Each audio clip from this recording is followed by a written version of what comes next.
बहुत सालों पहले की बात है। गिरि पर्वत के पास एक राज्य बसा हुआ था। उस राज्य में एक बड़ा सा सांप वज्रनाग भी रहता था। वज्रनाग बूढ़ा हो गया था और बूढ़ा होने के कारण उसे अपना शिकार ढूंढने में बहुत परेशानी होती। एक दिन उसने एक तरकीब सोची। वह तुरंत मेंढकों से भरे हुए एक तालाब के पास पहुंच गया और वहां वह दुखी होकर एक पत्थर के ऊपर बैठ गया। तभी पास के बड़े पत्थर पर बैठे मेंढक ने उसे देखा। मेंढक ने थोड़ी देर बाद सांप से पूछा, क्या बात है, आज आप खाने की तलाश नहीं कर रहे? अपने लिए भोजन की खोज नहीं करेंगे? ये बात सुनते ही सांप ने रोनी सी सूरत बनाकर मेंढक को अपनी कहानी सुनाई। सांप ने कहा, मुझे बहुत भूख लगी थी और मैं भोजन की तलाश में किसी मेंढक के पीछे पीछे जा रहा था। अचानक से मेंढक झुंड में जाकर छिप गया।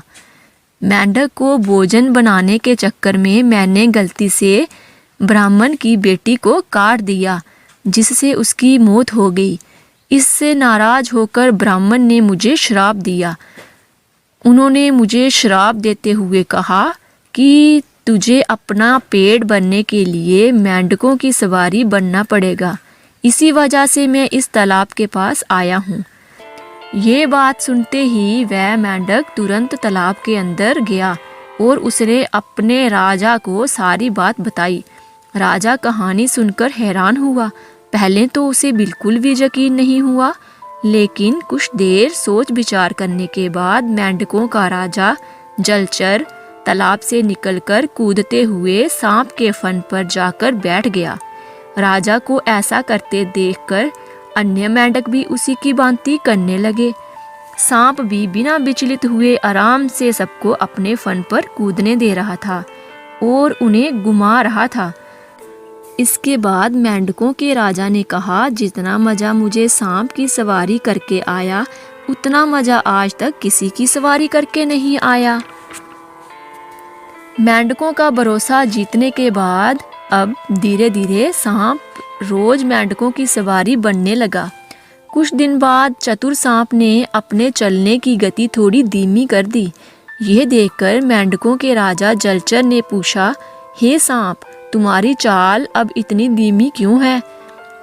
इसके बदले सांप ने कहा, एक तो मैं बूढ़ा हूँ और ब्राह्मण के श्राप से बहुत दिनों से भूखा भी हूँ। इसी कारण मेरी गति कम हो गई है। इतना सुनते ही राजा ने कहा, तुम छोटे छोटे मेंढकों को खा लो। ये सुनकर मन ही मन में सांप बहुत प्रसन्न हुआ। उसने कहा, राजन, मुझे ब्राह्मण का श्राप है, मैं मेंढक खा नहीं सकता हूँ, लेकिन अगर आप कहते हैं तो मैं खा लेता हूँ। ऐसा करते करते वह रोज छोटे छोटे मेंढक खाने लगा और वह तुरंत तंदुरुस्त हो गया। अब सांप को रोज बिना किसी मेहनत के खाना मिल रहा था। सांप काफी प्रसन्न था। मेंढक सांप की चाल अब तक नहीं समझ पाए। मेंढकों के राजा को भी सांप की इस चाल की भनक तक नहीं लगी। होते होते एक दिन सांप ने मेंढकों के राजा जलचर को भी खा लिया और तालाब में रहने वाले सारे मेंढकों के वंश का नाश कर दिया।